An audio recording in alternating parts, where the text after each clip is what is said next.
He is also a principal advisor to Honorable Chancellor at Krishna Vishwa Vidyapeeth, Karad. Dr. Ved Prakash Mishra has been conferred with the Dr. B.C. Roy National Award in 2016 as an eminent medical teacher by Honorable President of India at Rashtrapati Bhavan. He has been awarded several honorary degrees, which include 7 DSCs and 1 DMSc, for his exceptional contribution to the medical education and nationally and internationally. So he is widely recognized for his leadership, ethics, and excellence in the medical education and academic advancement. So I hand over the podium for the keynote address to Dr. Ved Prakash Mishra. Thank you.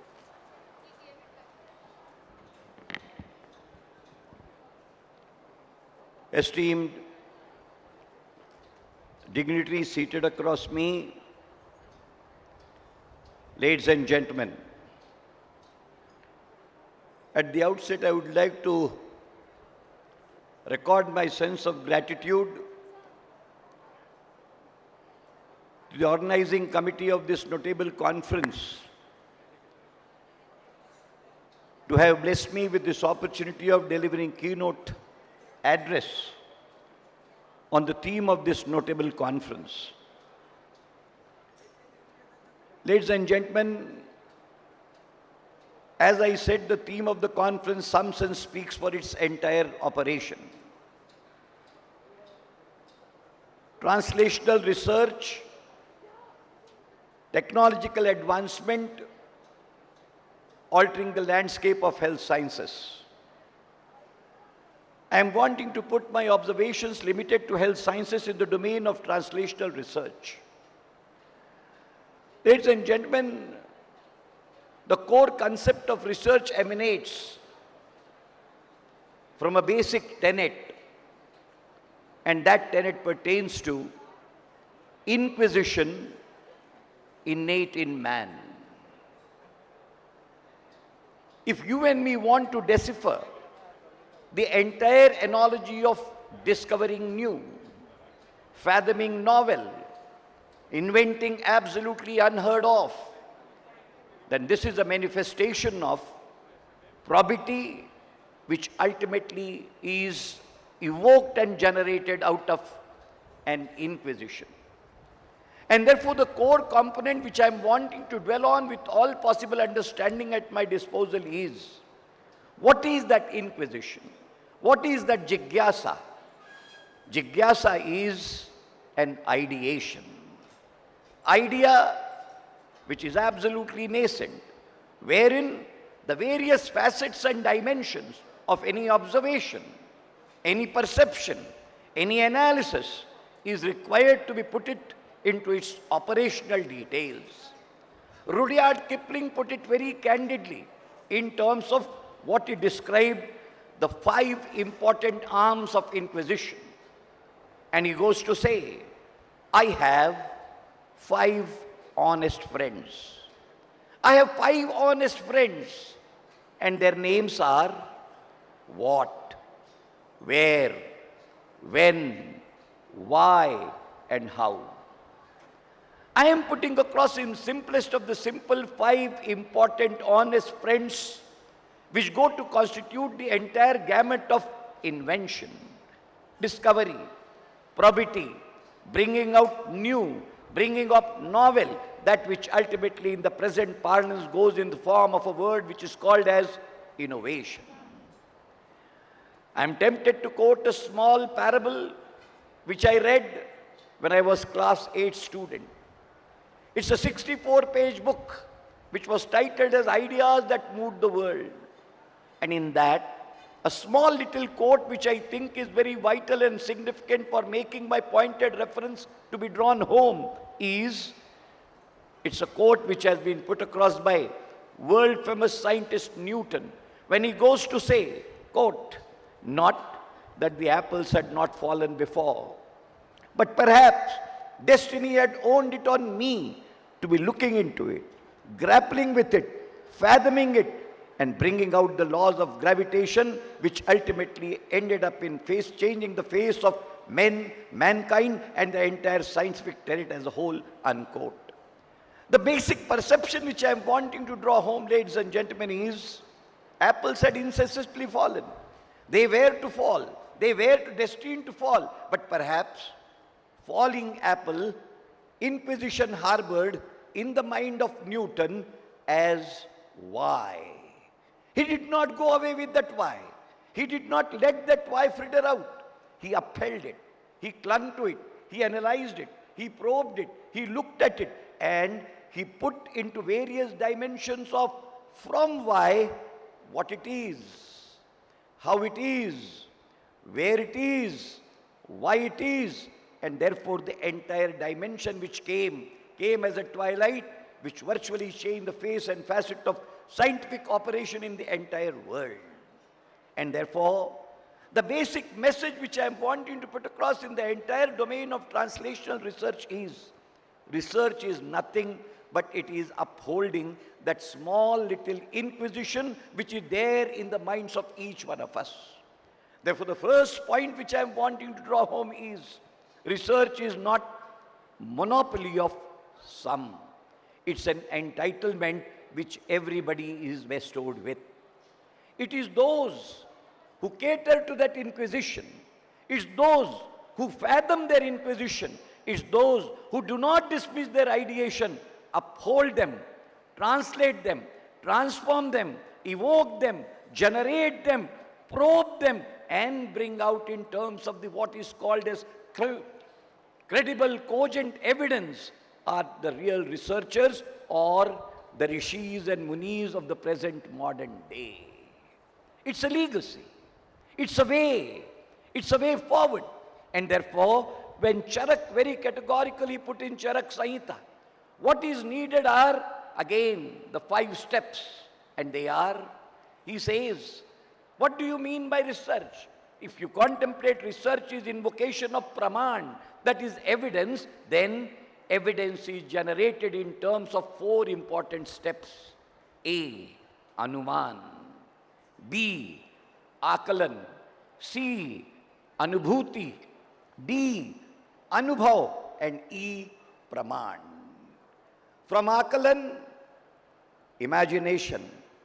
Anuman, computation. Anubhuti, inquisition. Anubhav, experience.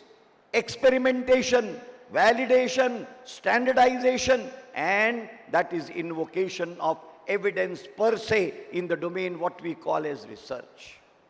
And therefore, ladies and gentlemen, the scientific tenets of research methodology ultimately aim at not only generation of evidence, but generation of levels of evidence. And those levels of evidences which are put across in the form of 5 or 6 different levels, depending on the type of the research study design, resulting in generation of level of evidence from L0, level of evidence L5, and then the important landmark which is perhaps the core aim of the discussion in terms of the theme, which I am wanting to highlight is research for what purpose? Invention for what purpose? Novelty for what purpose? Discovery for what purpose?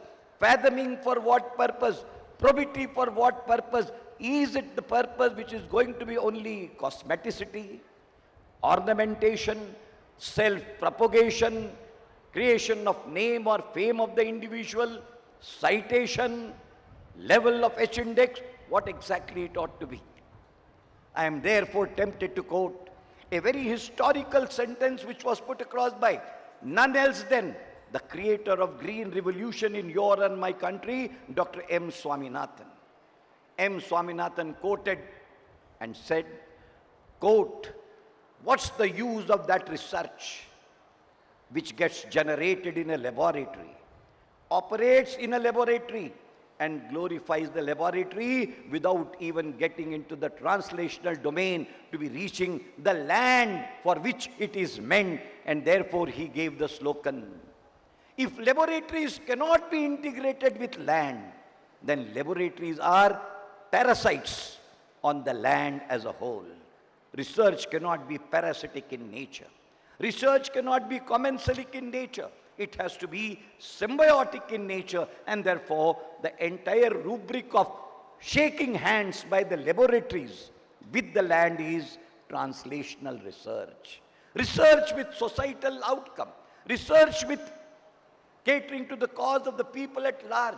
Research transforming a research outcomes, not only ending up in cosmeticity and addition as a glorified ornamentation to the researcher, but what in the year 2009 has been designated as research science shall mean translational science in its realistic manifestation.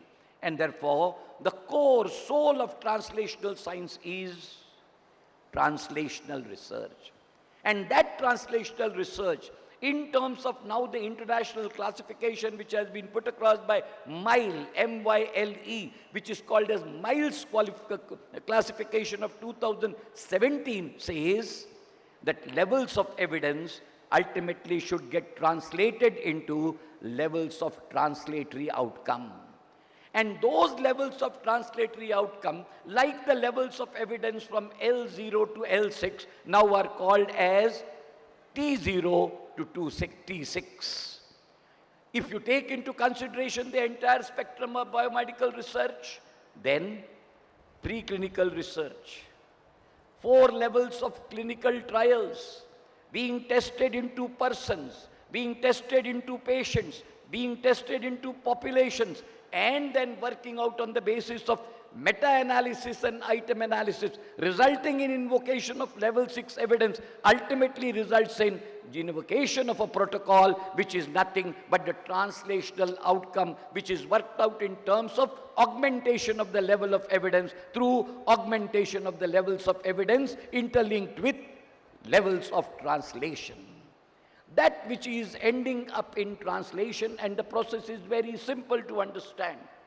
Every unitary cell, Dr. Sachidanand, is a researcher in its own, because the mRNA, the tRNA, the mRNA as a components in conjugation with DNA, ultimately what are they doing? They are doing 2 cardinal functions of A, translation, and B, transcription. Translation and transcription, which is there in every unitary cell of a living organism, is a research house in its own way. But what is the significance is important to understand. What is applicable to a unitary cell is something which is replicable to you and me as a whole, as a researcher. Translation for the purposes of transcription, not for self, but for entire non-self, is the gamut of operational functioning of translatory and transcription processes. Research per se is translation at one end and transcription at the other end, and that transcription is prescription of the global welfare, which is the core and soul of what is called as humanistic research for the purposes of invocation of welfare, well-being, and emancipation of all. That is what is translational research is. That is what translatory science is. And what is the tool and armament of the same? Ladies and gentlemen, the tool and armament of the same is scientific advent and scientific technology. If you just want to put me into a nutshell as to what is this operational process that I am wanting to hint at, then the most famous philosopher, president of this great country of yours and mine, has given an entire way forward, maybe in philosophical tenets, but in my understanding, it is basically an indication of totally analytical, scientific and research path for the purposes of translatory component and translatory domain. He says, and he quotes, just as 19th century belonged to Britishers by virtue of colonial imperialism at their disposal, just as 20th century belonged to Americans by virtue of scientific advent and technology at their disposal, in the same vein, 21st century belongs to India, basically by virtue of not the military power or not the economic strength, but it is the transformation of the demographic dividends into precious human resource, and the path of their lives in. And the quote which I am wanting to put across is, Vedic mythology puts that one who has Trinetra is not just Dev, but he is Mahadev. And that is exactly the analogy of the word Trayambakeshwara. That Trayambakeshwara who has got a third eye, but then he says demographic dividends getting translated into precious human resource does not mean only making them Trayambakeshwara. I am walking to make them Panchanetra. And Panchanetra, 5 eyes, EYES, will be making them something more than Trayambakeshwara. If it was Mahadev, then here is my young man whose ignition I would like to be converted to illumination as a small eye to be converted into a capital I, which will be from small eye of ignition to the capital I of illumination, not for self, but for the glow of the entire human society as a whole. And the path from that small I to be converted into capital I, he says, the 5 eyes which will be responsible for conversion of the small I into the large capital I, not only in terms of capitalization of the small I to larger I, but also in the domain of yet another I, which will be having an eye on the intellectual property, capital right, in terms of copywriting, in terms of patentization, in terms of quality patent, in terms of process patent, in terms of product patent. This is the ambit and this is the gamut in which the entire translatory domain is in a position to be operating, and that's the way forward for the entire globe. What exactly are this transformation of 5 eyes, ladies and gentlemen, which has been put across by him? He says, the first eye is having an eye on eye for inquisition. The first eye is eye for inquisition. Therefore, make them learn to have their eye on inquisition, the first eye. What is the use of that inquisition? If it is only in the form of the dream, and if it is getting lost, that eye has to be converted into, blended with the second eye, eye for imagination. Inquisition blended in the lap of imagination, what I call as actualization through systematic review of literature in terms of published knowledge, is imaginative knowledge. That imaginative knowledge with third eye, eye for inquisition. That inquisition which is invocation of a probable hypothesis, including alternate hypothesis, null hypothesis, and therefore the operational proposed hypothesis, turns out to be the intuitive part of it. And then what is to be done? The fourth eye is the eye of the process, the integration. Synthesis, analysis, integration, the fourth eye, and that integration is collating and collaging of the observations, linking with the systematic review of literature for the purposes of integration to avail interpretation for the purpose of generation of application, is the step which is integrated in fourth eye, which is called as an eye on integration. And then he says, if an eye on inquisition through the domain of imagination, through the process of intuition, availing the dimension of integration, the outcome will be the fifth eye, the capital I, and that is eye for innovation, innovation, and innovation. Ladies and gentlemen, what appears to be a philosophical tenet put across by Dr. Abdul Kalam, to my understanding, it means the entire operational ambit of the theme on which I have been directed by ma'am to be delivering a keynote address. This keynote address, ma'am, means let the young minds uphold their inquisition. Dreams are not the ones which in terms of ideation are required to be seen in sleep, but the real dreams are one which once seen in sleep do not allow you to sleep till the dreams are accountably answered. That is ideation. That ideation, put it across in the lap of imagination. Ornament with intuition. Avail integration. Take it for granted, you will be creating a masterpiece of innovation, innovation, and innovation. From small eye of inquisition to largest or capital I of innovation, is the entire domain of translational science in any domain, in any science, in any operation. Core research, intradisciplinary research, interdisciplinary research, transdisciplinary research, multidisciplinary research, the process by and large remains the same, the path remains the same, the milestones may be different, that's the only answer.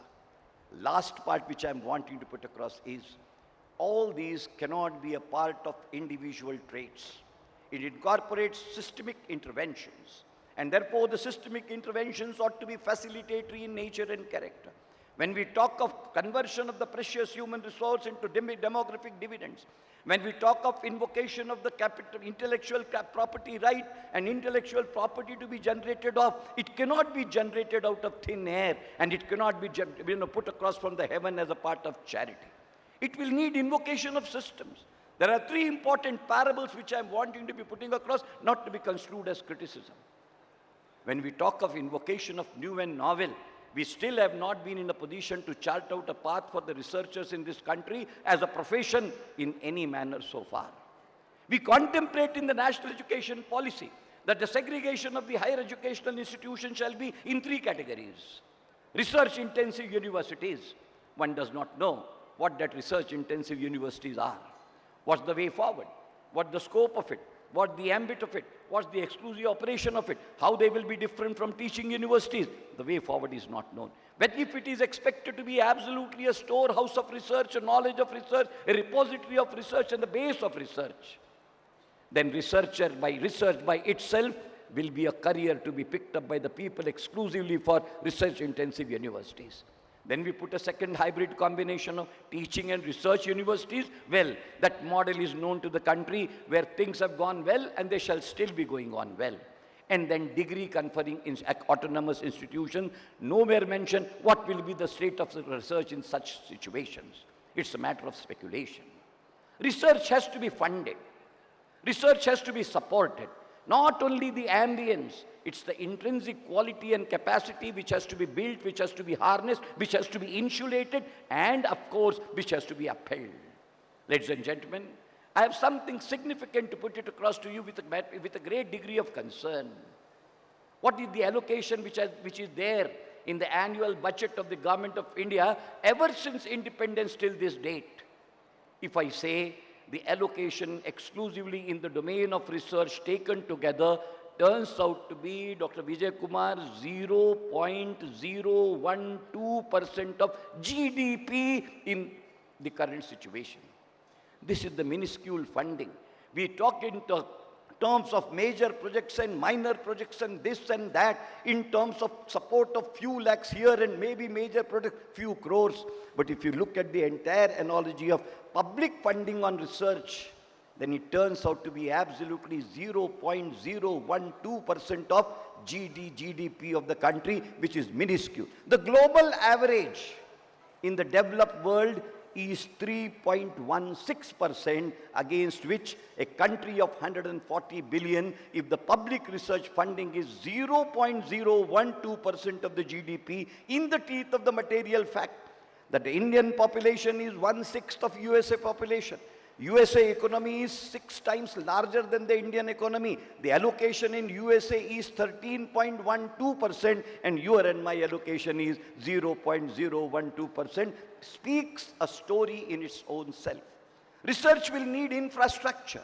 Where exactly that infrastructure, advanced infrastructure, is to come from? Again, it has to be public funded.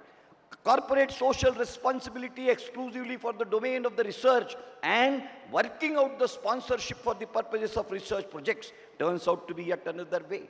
What is the stage of translational component? The whole research world in your and my setup ultimately is crazy about, oh, what is my H index? H index does not indicate translational research, ladies and gentlemen. You and me are worried and your and my status is defined. What is my citations? Oh, 40,000 citations crossed. You have not yet crossed a small barrier of translational research. You might have crossed 40,000 citations. What is the use of that citation?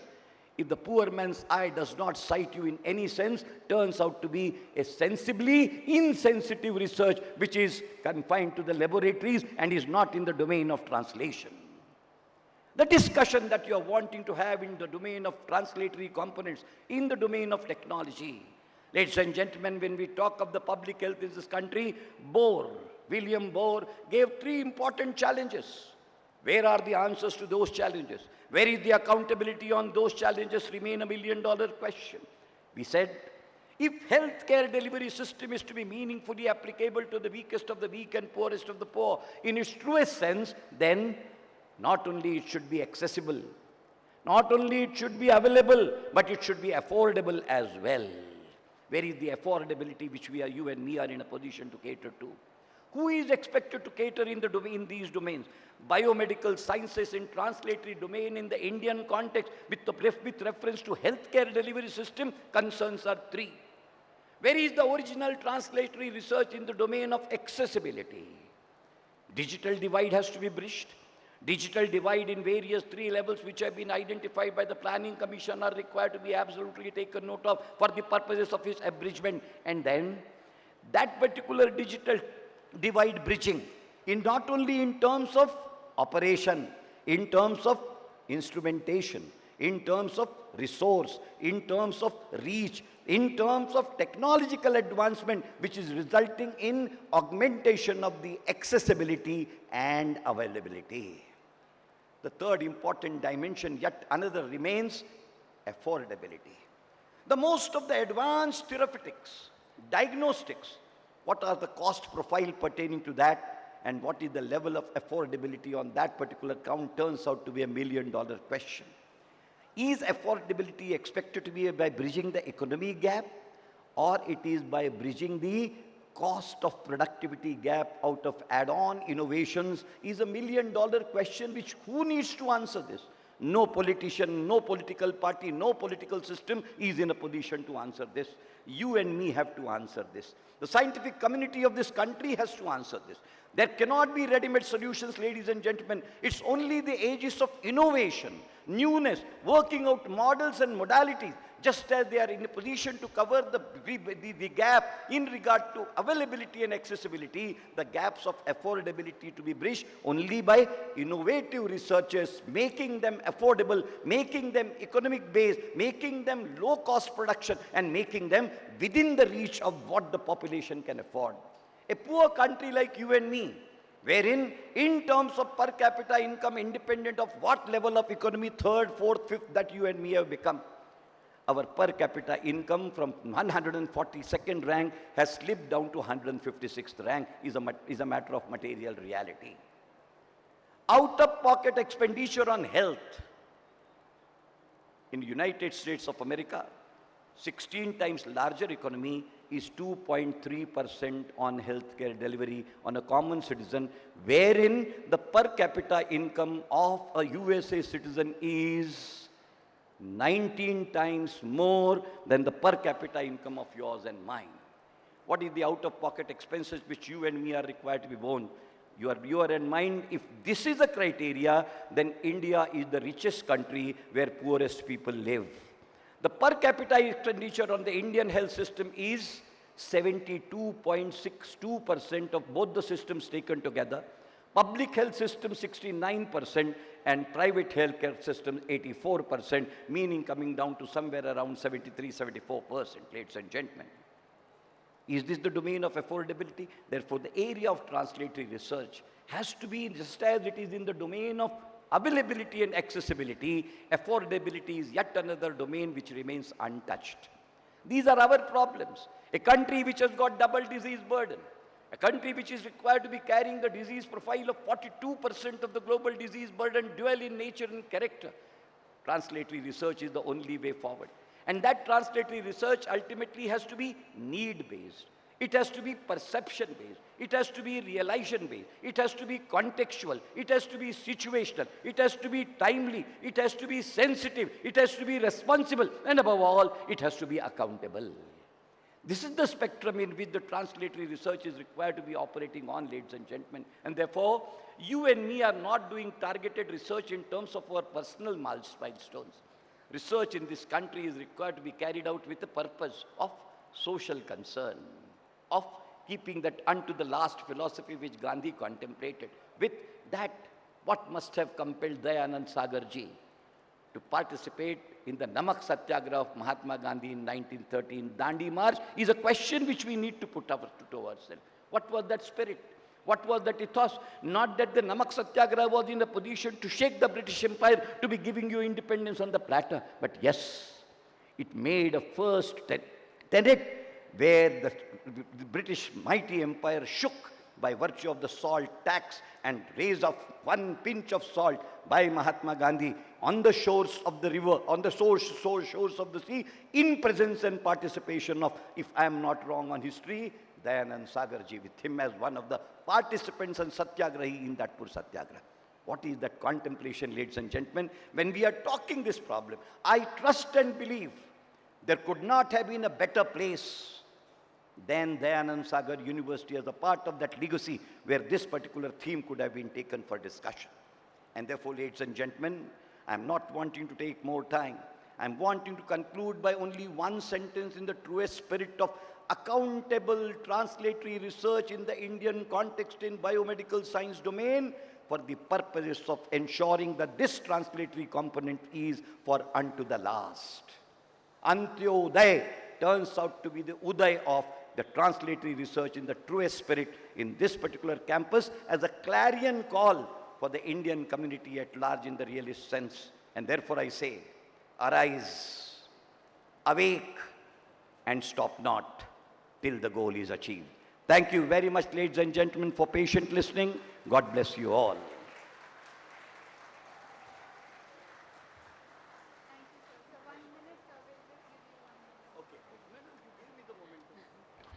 Thank you so much, sir, for your enlightening and thought-provoking keynote address. I'm sure you have given us a food for thought for today. Thank you so much. I would like to request Dr. Pushpa Sarkar, Dean School of Health Sciences, to kindly come up and felicitate Dr. Ved Prakash Mishra for his keynote address.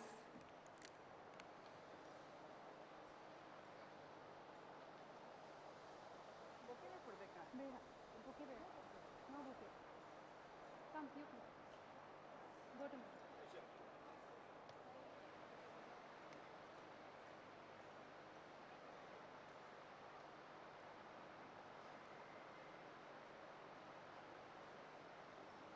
Chairperson 4 आपके custodial में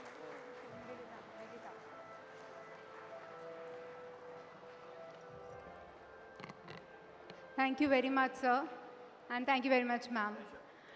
Now we'll have a short tea break of 15 minutes and we'll begin our scientific sessions after that. So see you back at 12:25. So take a 15 minutes short break, tea break. Tea is served outside. All of you can move there and please join us back for the scientific sessions. Thank you.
दिलदार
I request all the delegates to please be seated.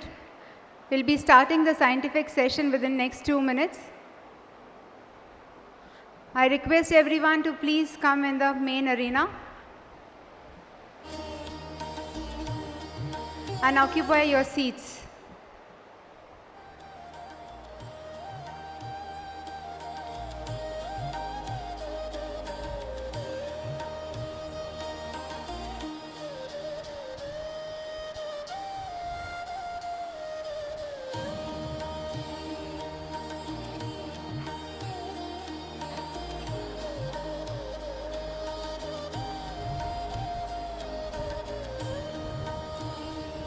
All the delegates, I request the delegates who are standing backside, kindly come and occupy the seats.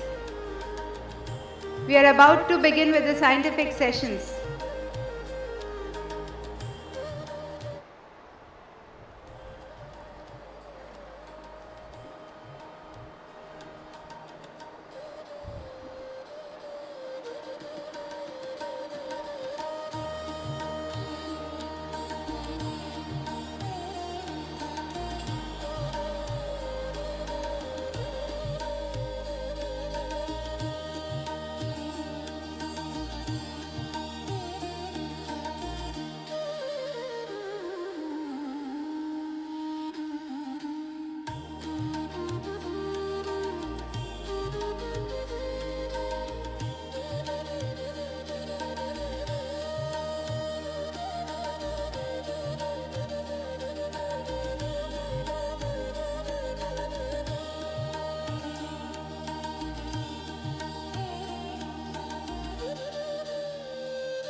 A very good afternoon, ladies and gentlemen.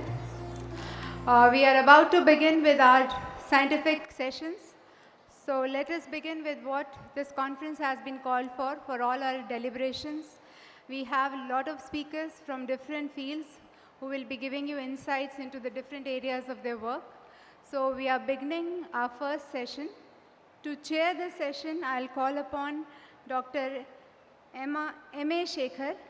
He is a former Vice Chancellor, Adi Chunchandgiri University, Karnataka. Sir, kindly come and occupy your chair for this session.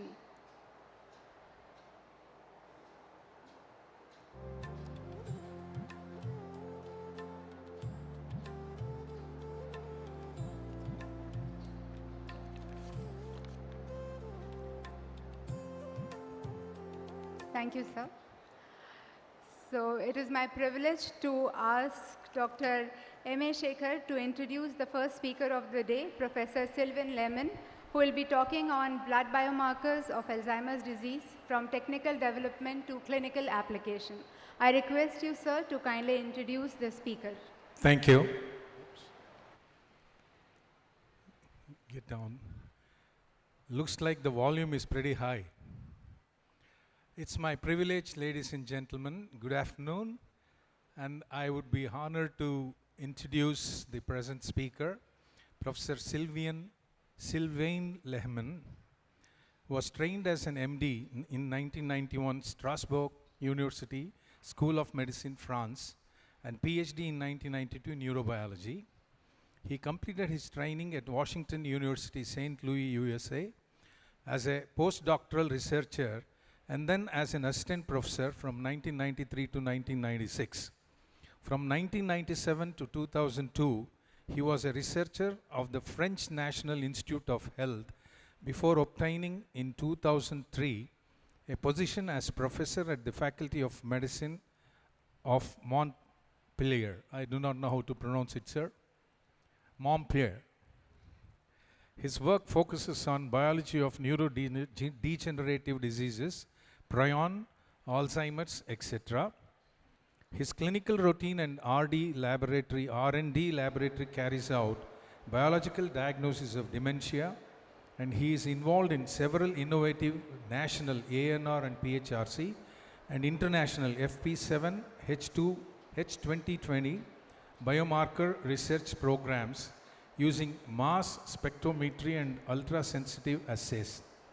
He is member of the scientific committee of the France Alzheimer Association, the laureate of AXA Mecenat Foundation, the Claude Pompidou Award for Research in Alzheimer's Disease, and Rotary Espoir and Tête Award, Fédération pour la Recherche sur le Cerveau Médical. I'm sorry, my pronunciation is horrible. Well, ladies and gentlemen, traditionally we have been looking at CSF and PET scans, which have been pretty expensive and very, very invasive. And we have an erudite scholar to talk about blood markers to make our life easier, both the patients as well as the doctors. There are two questions that come to my mind. First one is why? The second one is what next? So the first one, why, as I feel, is to look at early detection, screening a larger population, and assessing the treatment and progression of this horrible disease, Alzheimer's or dementia. And what next is to look at a finger prick blood, not a huge amount of 20 ml of blood, a finger prick blood, which can give us these three components in a population or in an individual. The first one is amyloid pathology markers. The second one is tau protein markers and new degenerative markers. Sir, the stage is yours. Go ahead.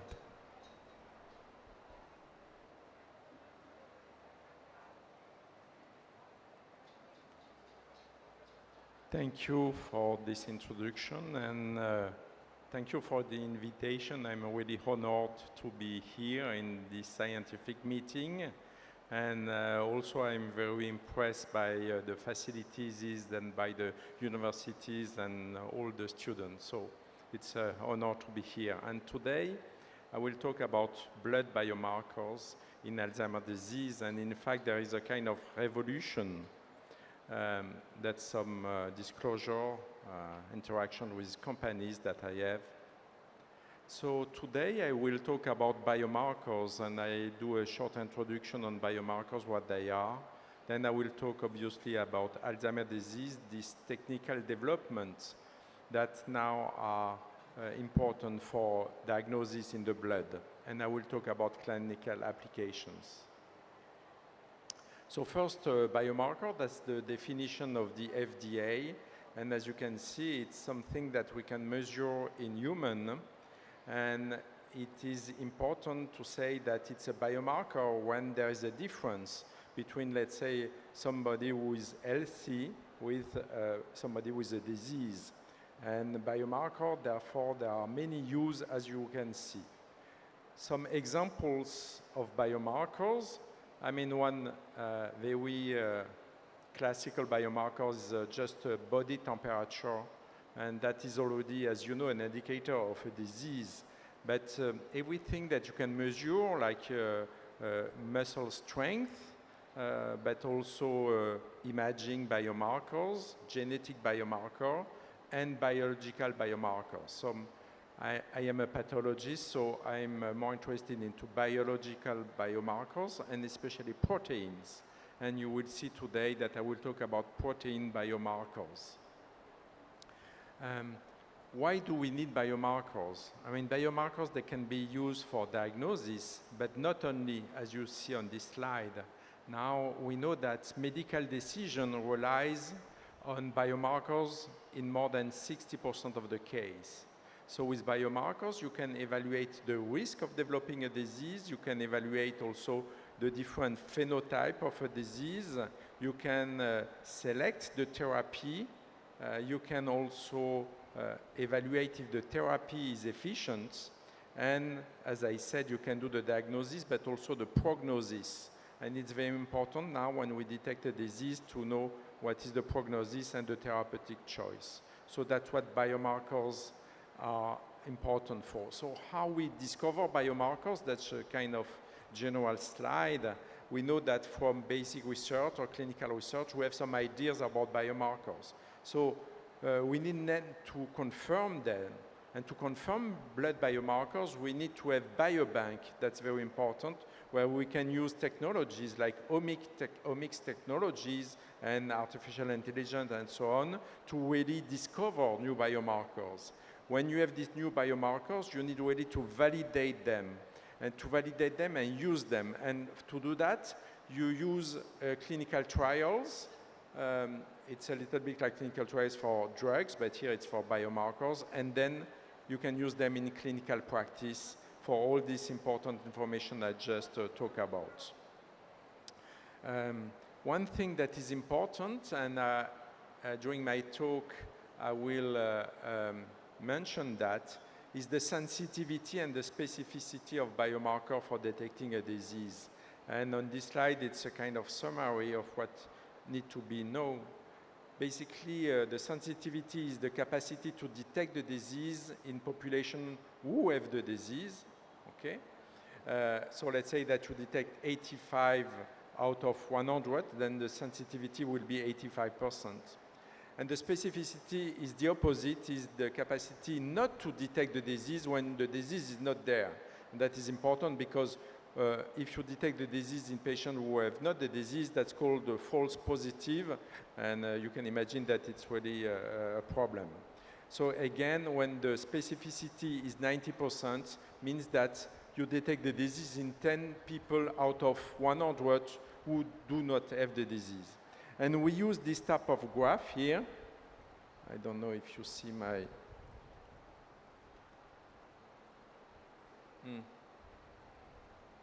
Maybe it's too short. Anyway, on this graph, this what we call a ROC curve, what is important is we do a variation of the cutoff, the value of the biomarkers, and we niche the corner on the top where there's a 1 here over there. It's 100% of specificity and sensitivity. And you see the yellow line reached 90% of sensitivity or specificity, so that's probably a good biomarker. And the other line, especially the blue line, you see it's like by chance. So that's how we use and we evaluate the performance of a biomarker. And we will see this type of graph later on. So now a few words about Alzheimer's disease. Alzheimer's disease is really the main cause of cognitive disorders and dementia. And on this graph here, you see that Alzheimer's disease accounts for 60% of cognitive disorder and dementia. You have other origin of dementia, vascular dementia, frontotemporal dementia, and other dementia like Parkinson dementia and HIV, for example. But in any case, Alzheimer's disease is really a main concern in terms of dementia.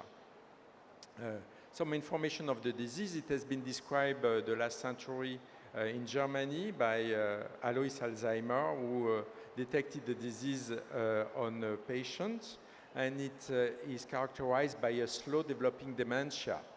And as you will see in the next slide, many people are affected by the disease, especially it increases a lot with age, and it represents really a major public health problem.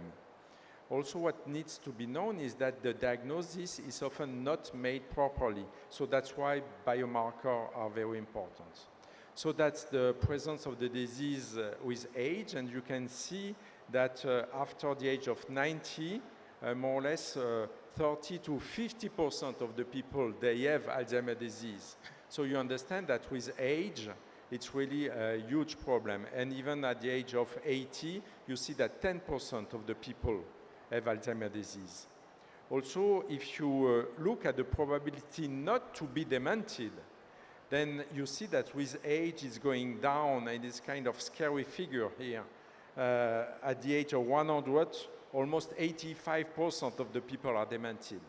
So that means that really we have to work on detecting and treating this dementia. And some people, they say, oh yes, we will live 1,000 years. Come on, I would like to live 100 years without dementia to begin with. You need to be realistic here. What about India? So that's some figures that I found with some publication. So the prevalence of dementia is 7.4% over the age of 60, so that represents almost 8 to 10 millions of people. And because of the aging of the population in India, as elsewhere in the world, this number of people affected by Alzheimer's disease will increase with time, and you see that it will go for 10 to 20 millions in the next 20 years. So that's really a problem, because it's a huge burden for the society, knowing also that people, they have to take care of these patients. I mean, it's really a big problem that we need to solve. And as you can see, that the number of people, senior people, will increase also a lot in India. So that is really a huge problem. So now, what about what's going on in the brain of the patients? We see really a marked reduction, what we call an atrophy of the brain.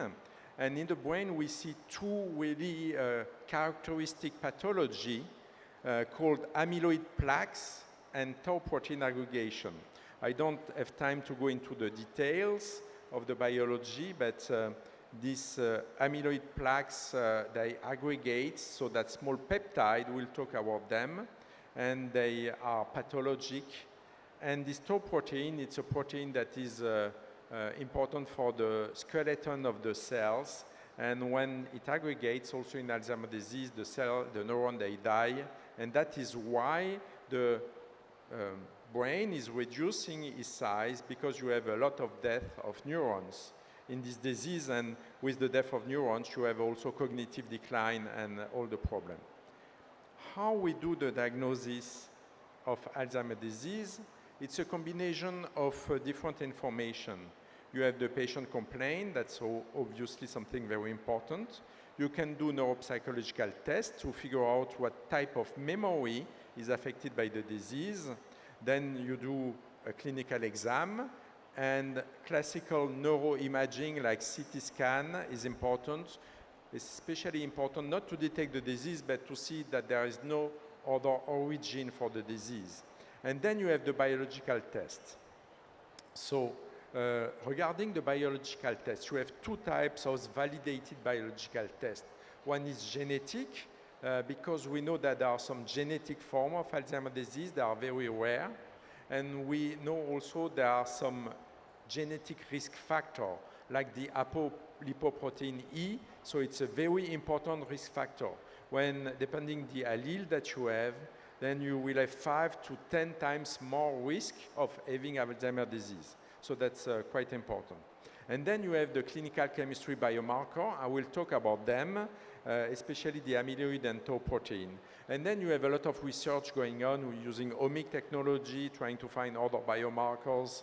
I will have not time to talk about that, but it's important to know that there is a lot of research going on still.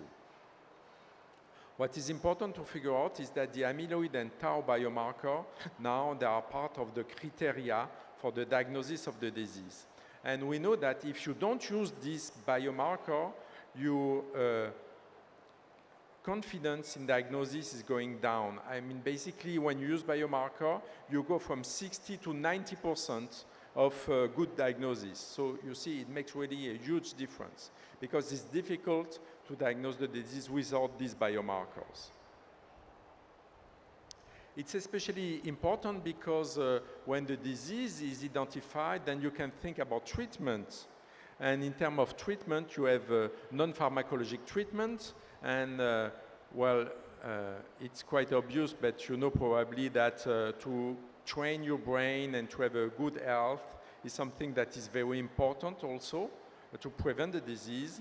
You have also symptomatic treatment with drugs, especially anticholinesterase inhibitors. And then it's very recent, you have disease-modifying drugs, what we call anti-amyloid immunotherapy, and I think they are authorized in India.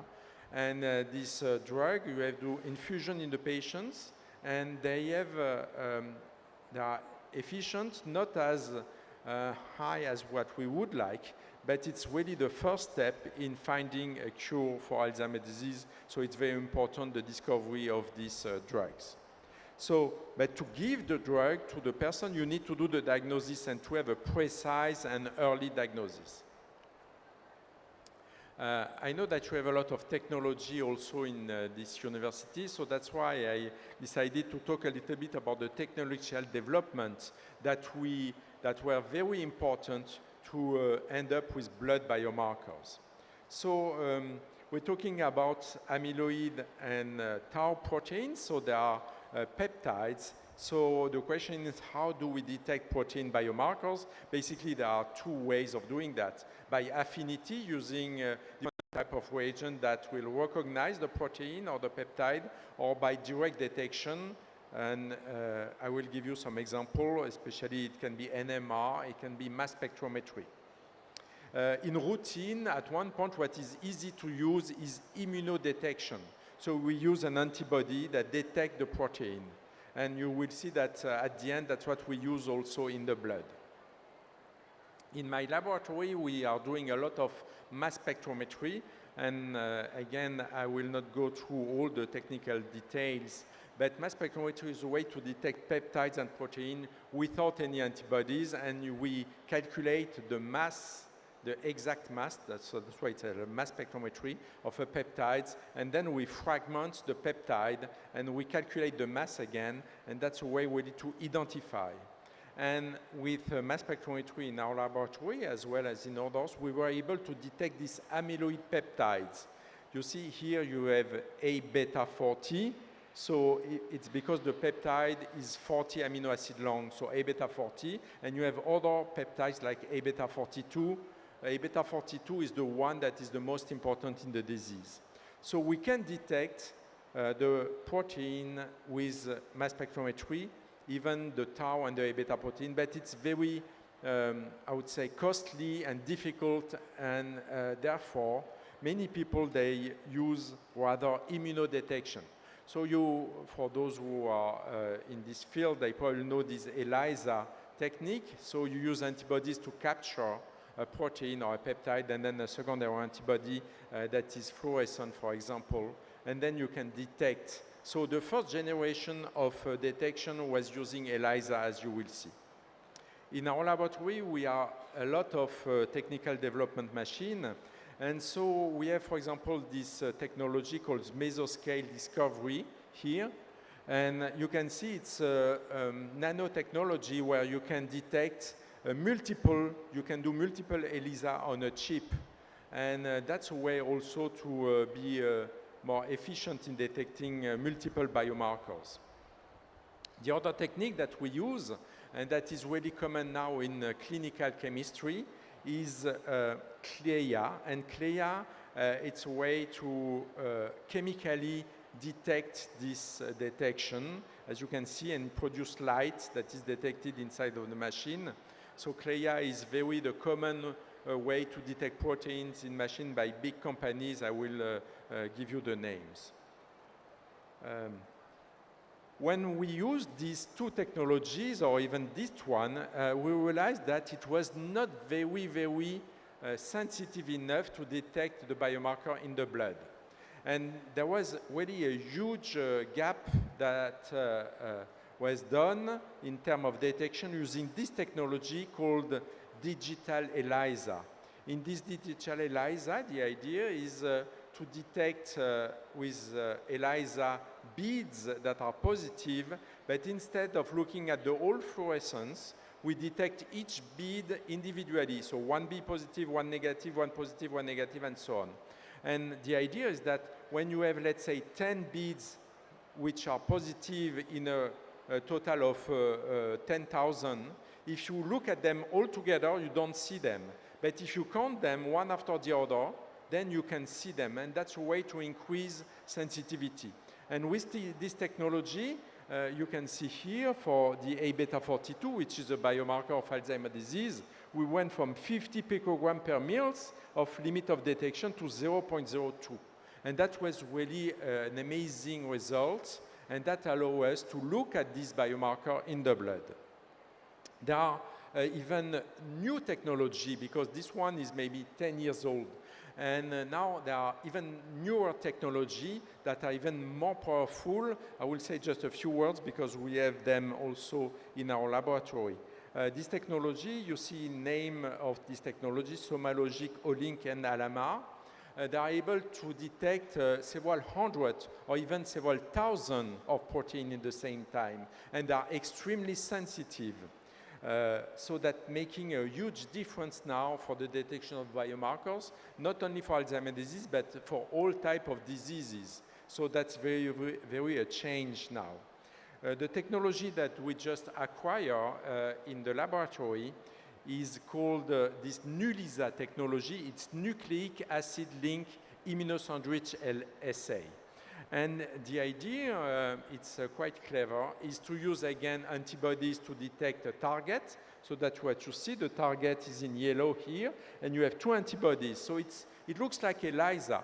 But what makes a difference is that each antibody, they have a nucleotidic sequence. And also on each side, you see that they have some biotinylated reagent and also some poly-A sequence, and that's a way to purify the immunocomplex. So basically, you take your sample, you put this reagent in there, it makes a complex like this, then there is a cleaning step to really purify the immunocomplex. And then what makes really a huge difference in this technology, the detection is done with the detection method for nucleic acid. So we can do qPCR and NGS, so sequencing, and that makes a huge difference because you probably know that sequencing method, they can sequence a lot of different targets, and they are very, very broad in terms of dynamic range. So with this technology, we're able to detect, and that's on my slide, a lot of biomarkers on a very small amount of fluid. Like say we can start from 20 microliters of blood or urines or cerebrospinal fluid. We can really achieve an amazing work with this type of technology. And in this panel of biomarkers, it's called the neuro panel. You see this amyloid peptide, and you can see this tau protein. It's called p-tau 181, 217, 231. I will talk. And you can see many other biomarkers of other disease. So that makes really a huge difference to have this technology in board in the lab, and you will see that we can detect now a blood biomarker with that. The last thing that I want to say in technical development, because that may be important for India, is that we developed the method to do the blood biomarker detection on a drop of blood. And therefore we can use what we call dry blood spot or dry plasma spots. We can collect the blood on the finger, we can put that on a cart, then we can let it dry. And what is important is that if you are in the remote places, you can send that to the lab, and the lab then can do the assay. So that's a way to have access to this blood biomarker in a much broader way, and I'm sure that in India you use probably this type of dry blood spot in France. We use them for the newborn. The newborn, they have a drop of blood on this plasma card, and then we can detect different type of disease. Obviously not Alzheimer's disease for them, but that's the idea. So we confirm that with this dry blood spot and with this ultra-sensitive technology, and that you see on the side a kind of correlation between the regular assay and the dry blood spot assay. And that's maybe something that is important if we want to give access to this blood biomarker for the large number of people. So that's just picture of my lab where we have mass spectrometry, we have this CMOA technology, this Alamar Nulisa technology, and many other different things, also a classical immunoassay that you find in clinical laboratories. Okay, now let's talk a little bit about clinical application, because that's what eventually we need.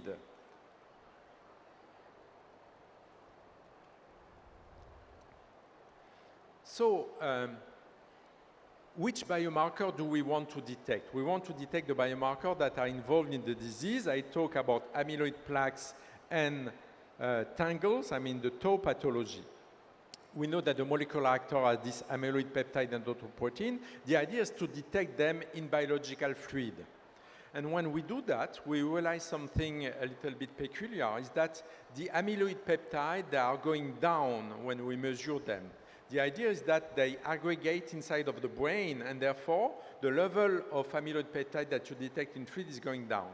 The tau protein is the opposite. They are going up, probably because the cell, they die, and they liberate the tau protein that they contain, and then we see an increase. So that's what we started to do already 15 years ago, and we started with the cerebrospinal fluid. And you probably know that the cerebrospinal fluid, you need to collect them using lumbar puncture. So that's something that is quite invasive. But that was at that time the only way we have to detect these biomarkers. We use this classical ELISA I was talking about, and we use also now in routine this analyzer from big companies like Euroimmun, Fujirebio, Roche, and so on. They are all developing this detection of biomarker in the CSF. What do we see? As indicated here, you have comparison between control and Alzheimer's disease patients. We see, as I said, a decrease in A-beta, this amyloid peptide, A-beta 1 to 42, and you see an increase in the total tau protein and in the phosphorylated tau protein. Well, I did not really talk about, but in Alzheimer's disease, one specific feature is the phosphorylation of the tau protein. So to detect a phosphorylated tau in the CSF is an indicator that is quite important for the disease. Here, that's the ROC curve I was talking before, and you can see that when the curve is on the top, that's the best, and you see that p-tau, which is in orange here, is reaching a value almost 90%, and it's true that using this biomarker, we have 90% of sensitivity and specificity in detecting Alzheimer's disease. Always just consider that to have a biomarker that detects 100% is not possible, at least in this type of diseases. It's not possible because even if you look at the brain of a patient, you always have some doubts about the disease because the diagnosis is not so obvious to do. So when you have a biomarker that is doing more than 90%, probably is making mistakes. So 90% is really amazing, so we can confirm the disease, but the problem is that we need to do a lumbar puncture to do that. And to do a lumbar puncture, as I said, is quite invasive, and it cannot be done as easily as a blood analysis. So that's why for many years people that were looking into blood biomarkers. And with the technology I was talking about, it was eventually possible. One thing also that you have to know, and that is a little bit scary, I hope you're not going to be scared too much, is that we can detect the disease 10 to 20 years before it starts. Because this amyloid and tau biomarker, if you collect the blood of people who are like 60 years old, we can see that 10 to 20% they are already positive and they don't have the disease yet. But we know that there is a risk that they develop the disease. That is important for prevention. That's why it's so important to detect maybe in the blood these biomarkers, because we can do preventive strategies and maybe at one point also give some medicine. So you can see here on this schematic that amyloid and tau, they are in the preclinical phase. MCI that we call mild cognitive impairment, so that's the beginning of the cognitive impairment, and then you have dementia. And you see that the other MRI, for example, is much later than the amyloid and tau biomarkers. So, as I said, going from the CSF, cerebrospinal fluid, to the blood is obviously very interesting in terms of public health. However, if you want to detect somebody that originates from the brain into the bloodstream, that's a big problem because you have a lot of protein, much more protein in the blood than in the cerebrospinal fluid, and also you have protein going from other part of the body that will interfere with the detection. So you need really this new technology. And one important step was the use of this CMOA technology I was talking about and mass spectrometry. But now we know that maybe you heard about this company. Roche is the leading diagnostic company. They have developed this blood biomarker and we are testing them in our laboratory. Fujirebio is a Japanese company which is leading also in this field, but you have Abbott, Siemens, Beckman, Sysmex, and also SNIBE, it's a Chinese company. All the major companies for diagnosis now will have this detection in the blood. How do we know that they are working? But again, I show you this rock curve, and that's all the different curves here are different detection methods of the amyloid peptides.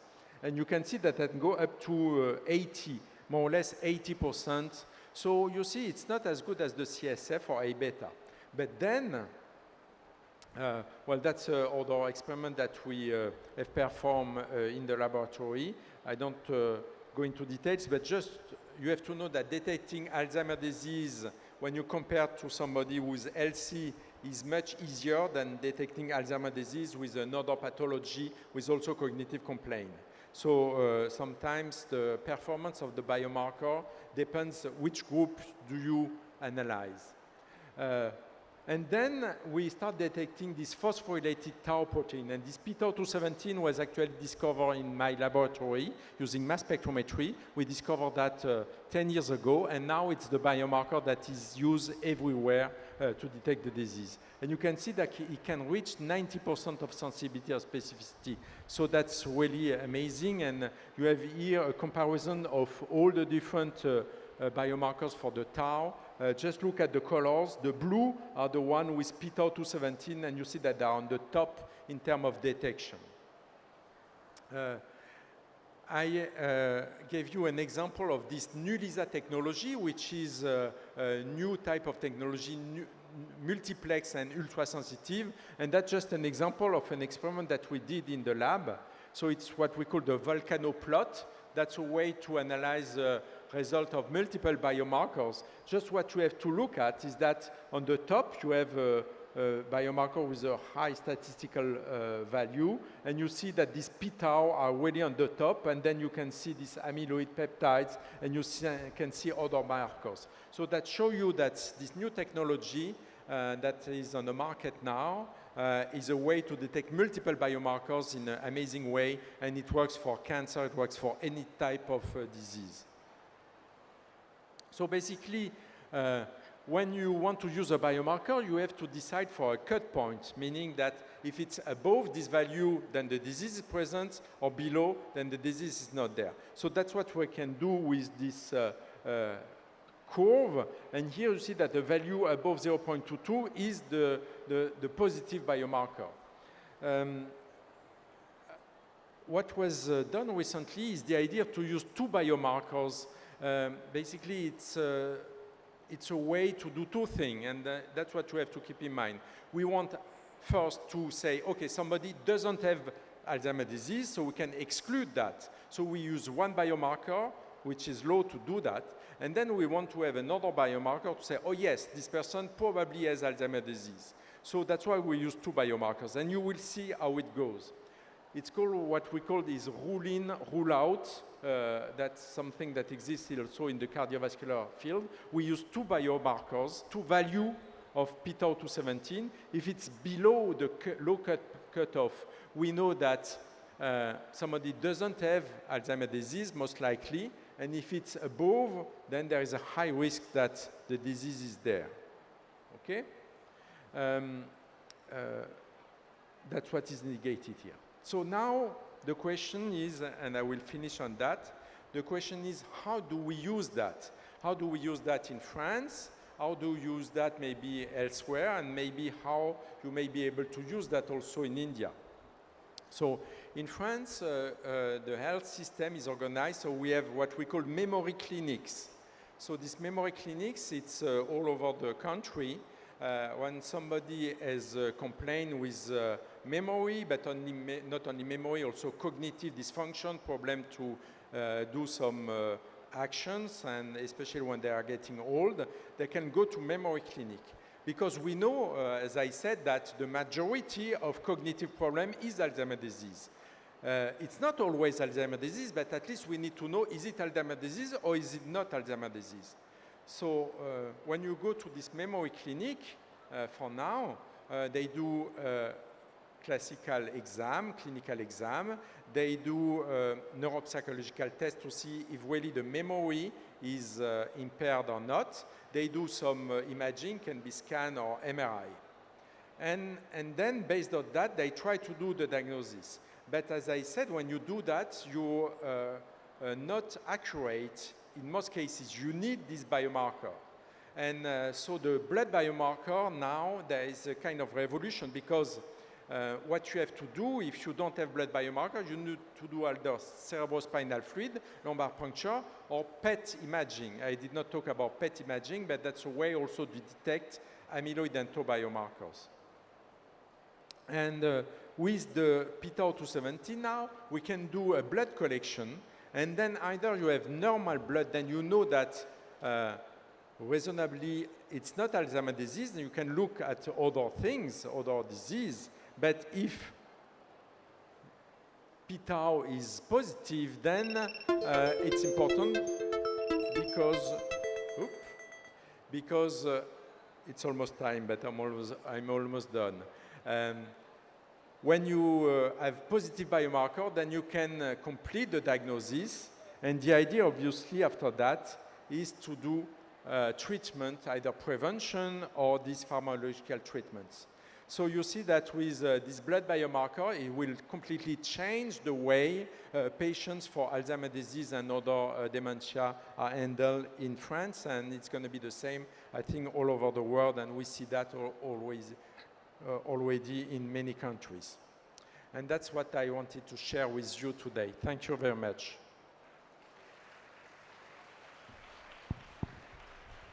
Thank you, Professor Lehmann. Well, for the young people, young of the mind as well as age, I have a small addition here. I hope you people know about Theranos scandal that happened in America some time ago. There is a movie, The Inventor, Out for Blood in Silicon Valley. Elizabeth Holmes was implicated that she would do a lot of diagnostic picture with just a drop of blood, and it was a hoax. So just look at that movie, it's a documentary, you will get an idea. Why I'm trying to tell you is, yes, science is very good, but there is an ethical issue for this. You screen, it comes as positive, but they are literally very minimal clinically, clinical symptoms and signs are very minimal. But, tau proteins and amyloid proteins are positive. What next? Yes, that's a good question, because if somebody is amyloid positive, we are not sure yet what's going on. We need to have prognosis biomarker. And for now, so that's why it's not necessary to detect amyloid if you don't have clinical sign. It's not a good idea to do detection on a large population just to detect the disease, because you will have false positive, false negative, and that's not good. You want to use this blood biomarker only if you have clinical sign. And then maybe later on we know more about the disease and the prognosis. Thank you, sir. Open to questions, please. Any questions from the audience?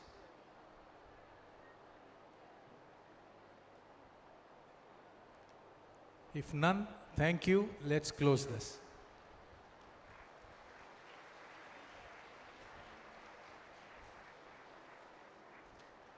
Thank you, Dr. Lemon, and thank you, Dr. Shekhar. I'd request Dr. Pushpa Sarkar to please come on the stage. We would like to felicitate our speaker with Dr. Sylvan Lemon. So please be in the center. Shekhar sir, please join them. First center, lemons. Huh. Dr. Lemon, no? Dr. Lemon. This we later. We would like to present a token of thanks to Dr. Lemon for coming here and giving his talk on the biomarkers for the AD. Thank you, sir.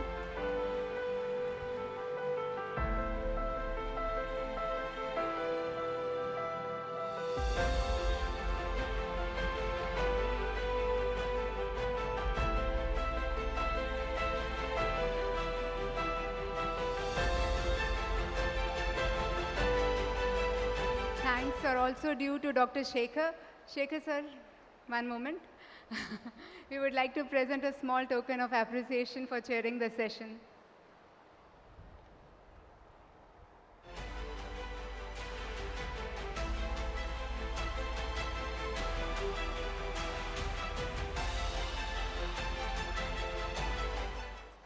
Thank you, everyone. Thank you so much.